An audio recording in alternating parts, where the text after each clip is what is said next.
You are not crazy for still wanting them.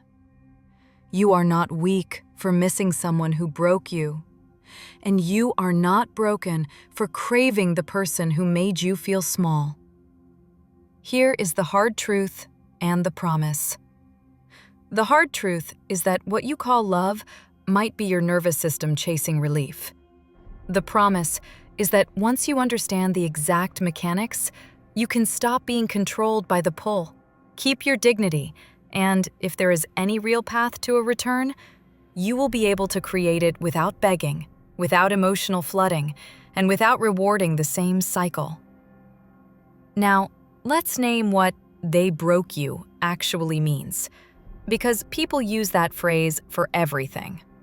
Sometimes it means a relationship that was chaotic, inconsistent, and emotionally unsafe. Sometimes it means you were devalued, betrayed, lied to, or left in confusion for too long. And sometimes it means something more serious, like cruelty, coercion, or abuse. I am going to be very clear. If someone is unsafe, violent, threatening, or repeatedly cruel, the goal is not to win them back. The goal is to protect your life and your mind. This episode is for the pattern where the bond is built on inconsistency, push-pull, mixed signals, and emotional starvation. The dynamic that makes you feel addicted to a person who gives you spikes instead of steadiness. If that is your situation, listen closely, because the reason you still want them is not romance. It is a loop, and loops can be broken. First mechanism. Contrast creates craving. Your brain does not measure love by meaning, it measures it by intensity and prediction. When someone is steady, your nervous system can relax. When someone is unpredictable, your nervous system wakes up. It becomes alert. It starts tracking. It starts scanning for the next sign. That state feels like chemistry. It feels like fate. It feels like you cannot breathe without them. But what you are feeling is activation. And here is why that matters. If your bond was built through contrast, you will miss the spike more than the person. You will miss the relief after anxiety. You will miss the moment they finally soften after being cold. You will miss the short window where you feel chosen after days of being unsure. That relief hits like a drug because your body was in threat and then it was allowed to stand down for a moment. The problem is that relief is not intimacy. Relief is the nervous system leaving emergency mode. So if you keep chasing them, you are chasing the moment your body stops panicking. And that is why you feel pulled even when your mind knows better. Second mechanism. Unfinished endings create obsession. The brain hates open loops. If someone gives you a clean ending, it hurts, but it closes. If someone gives you a confusing ending, your brain stays online. It keeps trying to solve it. It keeps trying to make it make sense. It keeps replaying conversations. It keeps rereading messages. It keeps building theories. Why did they do that? What did they mean? Do they still care? Did I ruin it? Should I send one more message? That is not love. That is your mind trying to restore certainty. And avoidant patterns are especially good at creating open loops because they give you just enough signal to keep you attached, but not enough clarity to let you rest. Warm, then cold. Present, then gone. Intimate, then distant. That creates a mental loop where you become a detective of crumbs. And the more you do that, the more you bond to the puzzle, not the person. Third mechanism. Your self-worth gets fused to the outcome. This is the most brutal part, and it is also the most freeing part when you see it. Many people do not miss the person as much as they miss what the person represented. Being chosen by them, being special to them, being the one who finally cracked their walls, being the exception. And when that identity is on the line, every pull away feels like a threat to your worth. So you chase to restore the identity. You chase to restore the story. You chase to restore the fantasy that if they come back, it means you are enough. This is why getting them back can feel like life or death, because it is not about them. It is about what their return would prove. Now, here is the pivot that makes you powerful. If your worth is fused to their behavior, you will always lose leverage, because they can pull your nervous system with one delayed text. They can calm you with one sweet message. They can spike you with one cold tone. And you will keep paying for hope with anxiety. Fourth mechanism, intermittent reinforcement. This is the simplest explanation that also makes people uncomfortable. You get hooked when the reward is inconsistent. If someone is consistently warm, you might love them, but you do not obsess. If someone is inconsistently warm, your brain becomes obsessed because it starts chasing the next reward. That is how slot machines work. That is how toxic dynamics work. That is how you end up wanting the one who broke you more than the one who treats you well. Not because you are irrational, because your brain learned a reward schedule. And the only way out is to stop feeding the schedule. Which brings us to the part you actually care about. What do you do if you still want them back? Not in a desperate way, in a clean way, in a way that does not reinforce the same trap. Here is the first principle. Words without behavior do not count.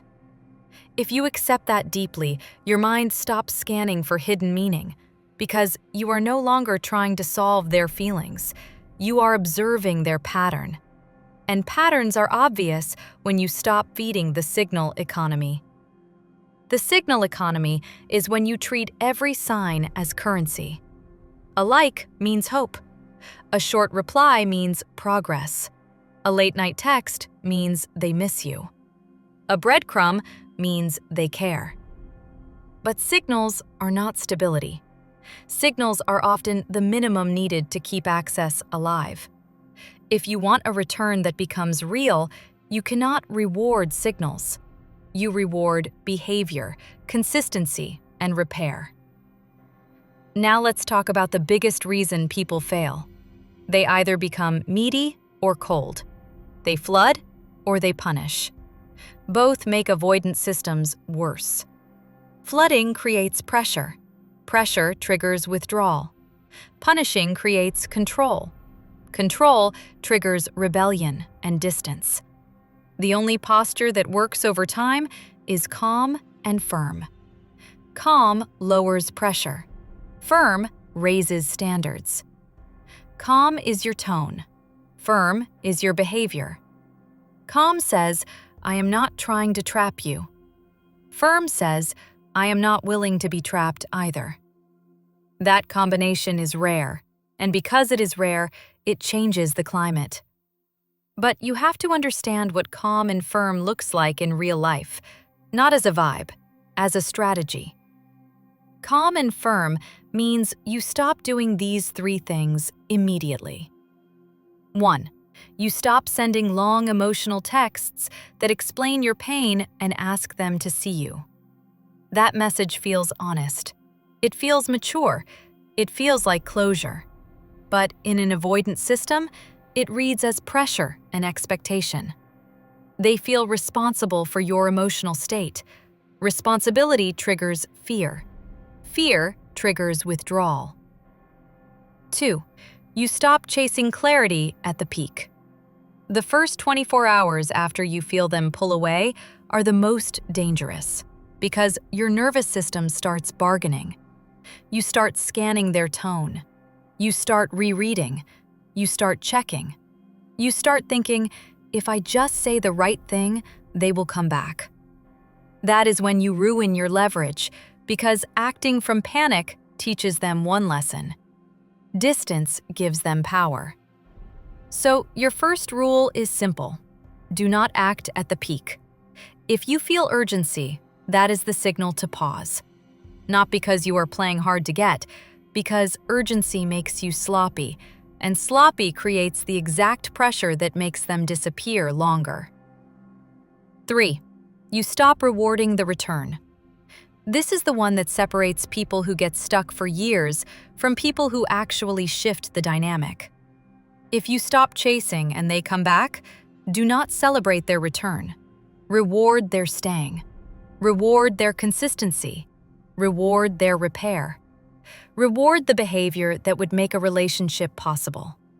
Because the moment you explode with relief, you reinforce the cycle that leaving and returning is the pattern.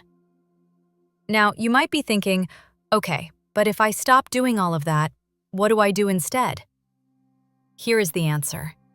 You create two conditions at the same time: safety from pressure and consequence to distance. Safety means your tone stays clean. You do not guilt them, trial them, or collapse. You do not act like they are evil. You do not punish. Consequence means you stop donating access to inconsistency. You stop being the emergency room for their loneliness. You stop being available for half in, half out.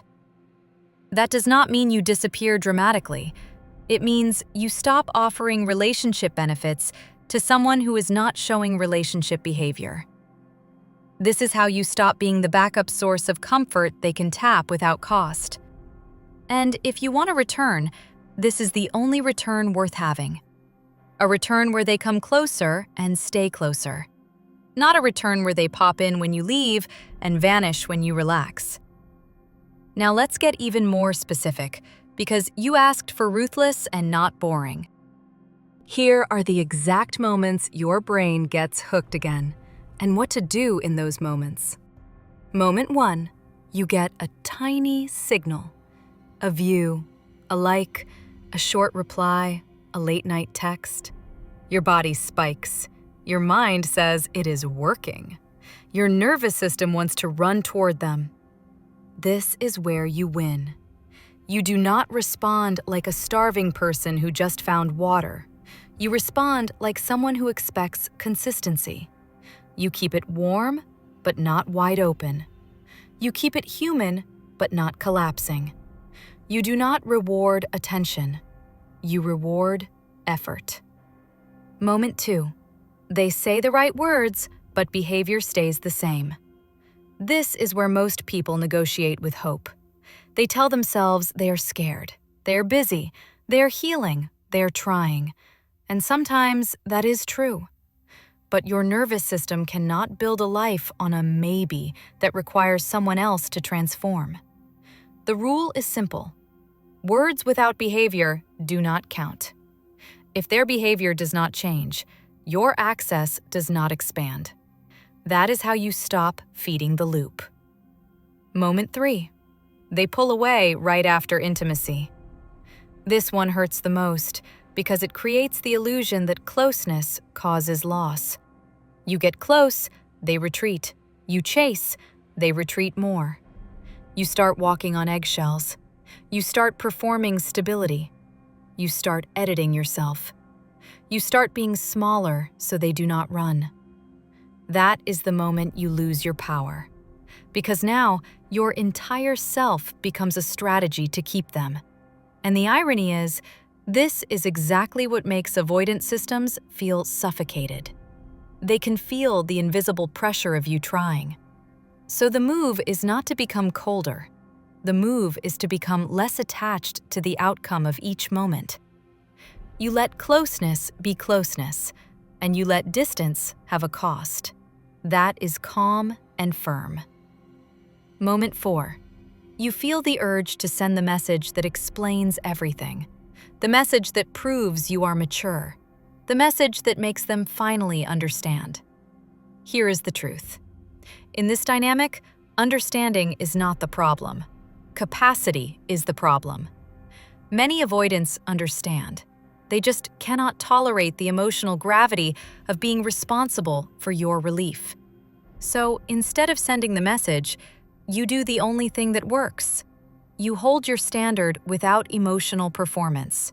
short, clean, self-led. If you must communicate, it sounds like this. I can feel you pulled back.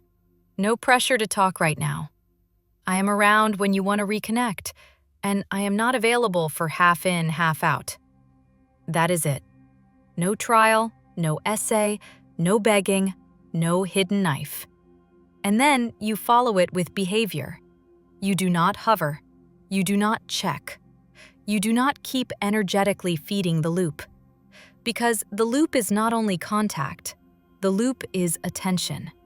Checking their online status, watching their stories fast, rereading old messages, replaying conversations, imagining what you would say if they came back, waiting for the next sign. That is still participation. That is still access. And avoidant systems can feel that you are still there. They may not name it like that, but they can sense availability. So nothing shifts. Then, when they finally reach out, you are starved and you collapse.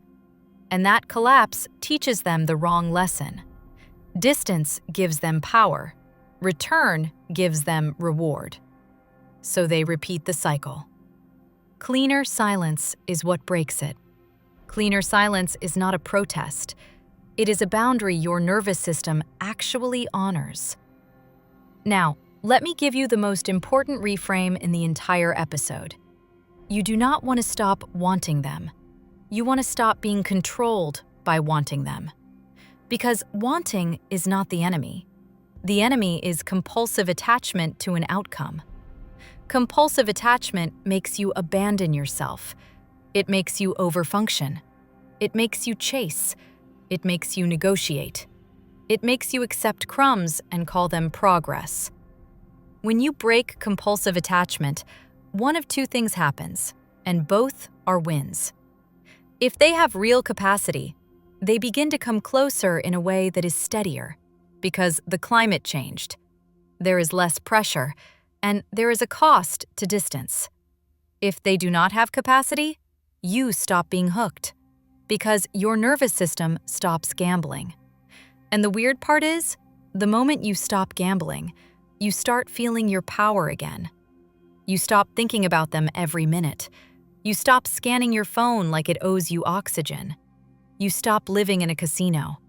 You return to yourself, and from that place, any connection you build is cleaner. Now, I want to close the loop with one final truth that will instantly calm you if you let it.